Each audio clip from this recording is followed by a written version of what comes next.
It's college football time, so let's pick the biggest games versus the spread and make ridiculous football food. It's Easy Call. This is your championship week slate, and this is the beauty of Central Park, the ultimate neutral site, because yeah, it's championship week, so I got a couple sandwiches to go from one of my favorite Easy Call places in Easy Call history, Court Street Grocers. I've got a Cubano right there, and the Turkish Delight. They are delicious, and they are as good as they look. We'll get into those momentarily because we also have championship Easy Call food rankings of 2015. But your first game, the Big Ten Championship in Indy, Michigan State 3.5-point favorites, and rightfully so, over a very good Iowa team. And here's the thing, if this game were being played in like 1908 and it was just running in defense, I'd like Iowa a whole lot here, but with a healthy Connor Cook, I think Michigan State takes advantage of a good but not great Iowa pass defense. And as I feel that warmth of the sun trickling in, I'm going Michigan State here, 27-21. I think that secondary, now that they're healthier, is going to do really well against an Iowa team, just without enough firepower. We're going Sparty.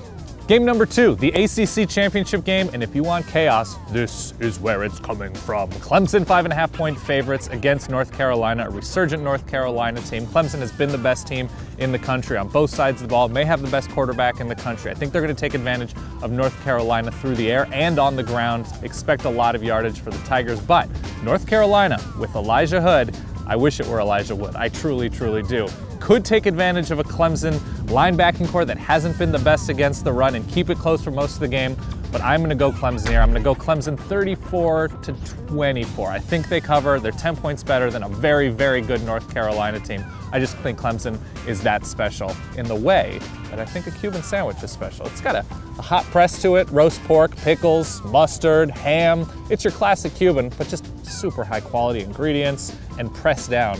Much like that Clemson defense is going to press down on North Carolina. I'm just full of segues today. Oh. All right, game number 3, the Pac-12 championship game from Levi's Stadium. Good luck to you if you're going to try to get there because it's always a mess. But USC, a great story this season, now have a full-time coach in Clay Helton. 4.5-point dogs against Stanford, coming across that very huge emotional win over Notre Dame. And they're sort of outsiders, but still in the conversation to get into that playoff. I think I like Stanford here. USC is doing a lot of things that good teams do to win games, turning other teams over, running the ball really well. I just don't trust them in a spot like this against a Stanford team that is going to dominate the ball, and I don't trust USC to constantly take advantage of their limited possessions against the Cardinal. I think Christian McCaffrey has a very nice all-purpose day, which is one of the more obvious statements to make, but USC keeps it relatively close until late. Let's call it Cardinal 30-24. So they're barely covering. We're going Stanford here. And now, because everything needs to be ranked, this is a college football-ish show, here are your top 5 Easy Call dishes of 2015. It was very difficult, much more difficult than picking any of these lines. Number 5, the jerk wings from Miss Lily 7A. Spicy, meaty, grilled, so not too oily. Amazing. Number 4, the pork jowl burger from Apis outside of Austin. You're pretty much looking at burger sex right now. That's what that is. Number 3, let's go out to LA. Actually, let's go to Compton. Kevin and Noah from Bloodso's Barbecue put together these brisket tacos, and my God, the smokiness, the meatiness, they remain juicy, which is tough sometimes when you're smoking a very difficult meat. You got that pico de gallo. Ooh, get up in there. Number 2, and this, you want to talk about sex, you're talking about the shrimp boil from Talday. Dale Talday put together a ridiculous, ridiculous dish. You see that bread plate, you see that shrimp butter, perfectly cooked. You just eat it with your hands off of newspaper with your best pals. This is what food should always be. And number 1, I just couldn't get away from it. The fried chicken sandwich from Son of a Gun out in LA. Just a perfectly concocted sandwich, the best fried chicken sandwich that exists in the known universe. It's tangy with those pickles, it's spicy with that creamy mayo. It's everything that a chicken sandwich should be in your world. My God, I'm uncomfortable with how much I love this sandwich. Moving on.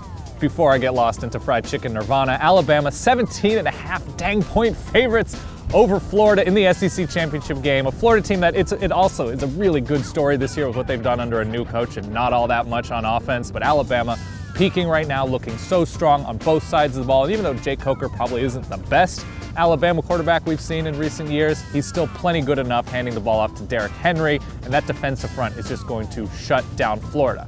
That said, Florida's defense is good enough to take advantage of mistakes. I think Alabama still has a couple in them. It was close against Auburn for most of that game with no Auburn quarterback.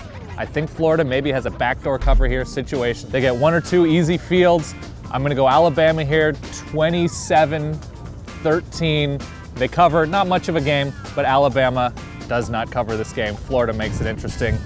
Almost as interesting as the Turkish Delight. I don't think it's actually Turkish, they just call it that because there's fresh roast turkey on here, slaw, comeback sauce, pickles. I'm gonna say this right now, on the buttered rye, the best turkey sandwich in New York. Come at me. Come at me, haters. Let's get into this. Oh my God, it's right there.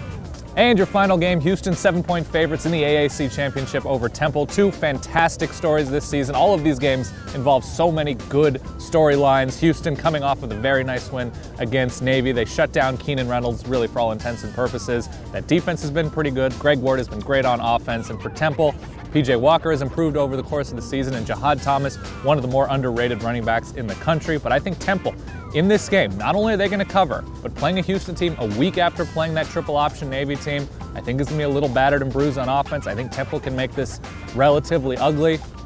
We're going to go Owls by 1 point, 21-20. They go on the road. Their defense is so good. I think they're going to be able to limit Houston, a tired Houston team that might be distracted by Tom Herman and his future. We're going Owls 21-20, and that's it. That is your show outside in Central Park. I'm going Temple, I'm going Florida, just to cover, not to win. I'm going Stanford, I'm going Clemson, and yes, I'm going Michigan State to win the Big Ten. Holy hell, what a season it's been. We will see you next week for bowl and playoff previews. Bye-bye.